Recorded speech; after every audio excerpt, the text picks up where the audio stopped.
Hello friends, तो welcome to aspirin. तो आज के इस लेक्चर में हम डिस्कस करेंगे एनिलेशन इफेक्ट के बारे में, जो कि बहुत ही ज़्यादा इम्पोर्टेंट है एरोमेटिसिटी के लिए।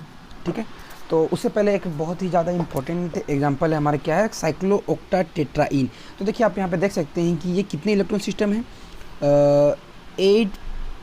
8 पाई इलेक्ट्रॉन सिस्टम है। ठीक है, तो आप इसे बोल सकते हैं कि ये एंटी एरोमेटिक है, बट यहाँ पे इस चीज़ को कंफ्यूज मत होइएगा, क्योंकि जो हमारा साइक्लोओक्टाटेट्राईन है कभी भी ऐसे साइक्लिक फॉर्म में वो एग्जिस्ट तो करता है, बट ऐसे नॉर्मल एग्जिस्ट नहीं करता। वो हमेशा ऐसे बोट के फॉर्म में हो जाता है, टब के शेप में हो जाता है, टब शेप में वो हो जाता है, जिसके कारण जो ये और ये जो कार्बन हमें दिख रहा है ये आउट ऑफ प्लेन चले जाते हैं। और जहाँ पे भी आउट ऑफ प्लेन हमें कार्बन दिख जाती है तो वो हमारा कंपाउंड नॉन एरोमेटिक हो जाता है। तो इस चीज़ को आप हमेशा याद रखिएगा।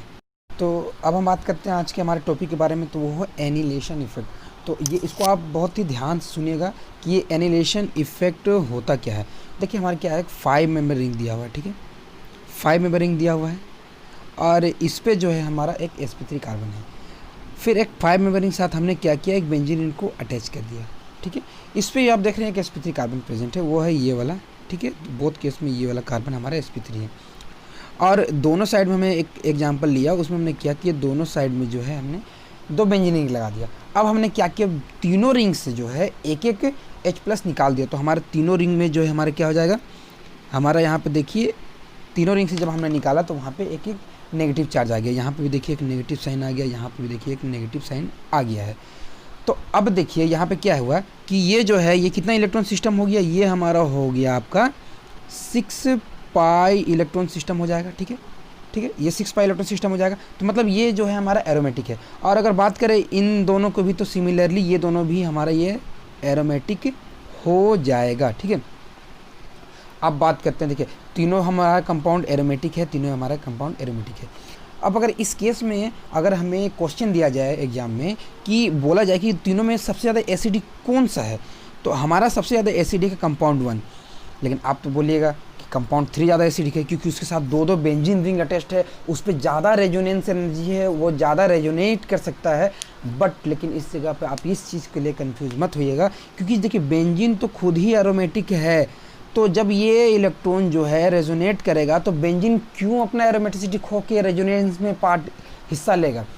यही रीजन से बेंजीन जो है कभी भी रेजोनेंस में इस केस में हिस्सा नहीं लेता है, क्योंकि उसके एरोमेटिसिटी है वो हैम्पर्ड होगा। तो कोई भी कंपाउंड अपना एरोमेटिसिटी हैम्पर्ड नहीं करना चाहेगा। इसीलिए जो कंपाउंड 3 है वो लेस एसिडिक है देन 1, और 1 जो है मोर एसिडिक देन 2 देन 3। तो उम्मीद है आपको ये एनिलेशन इफेक्ट समझ आया होगा। बात करते हैं कुछ बहुत ही बेहतरीन एग्जांपल की, जो बहुत ही ज़्यादा इम्पोर्टेंट है। इसे आप नोट करके लिख लीजिए, ये दोनों एग्जांपल जो है बहुत ही ज़्यादा इम्पोर्टेंट है।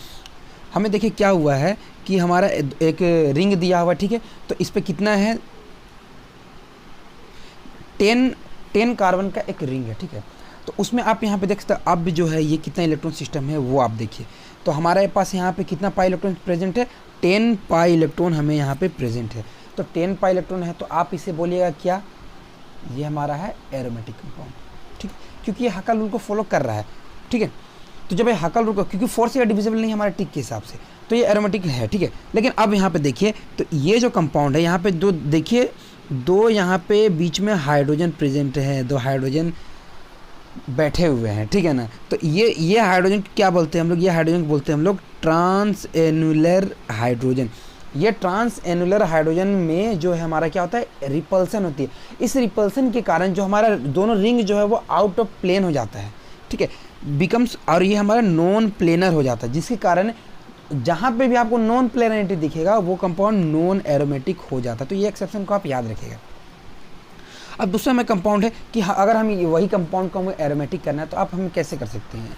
तो हमें कुछ नहीं करना है, वो दोनों हाइड्रोजन को हटा देना है और वहाँ पे कोई भी डायटोमिक मॉलिक्यूल ऐसे ऐड कर देना है, या फिर कोई भी एटम ऐसे ऐड कर देना है। ठीक है, जैसे कि हमने यहाँ पे क्या किया, एक ऑक्सीजन ऐड कर दिया और दोनों बॉन्ड को हमने वो ऑक्सीजन हमारा sp3 हाइब्रिडाइज हो गया।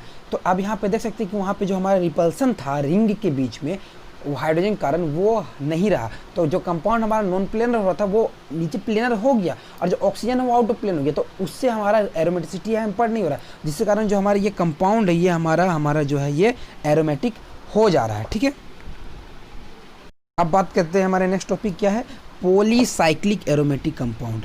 ठीक है, क्या है, पॉलीसाइक्लिक एरोमेटिक कंपाउंड।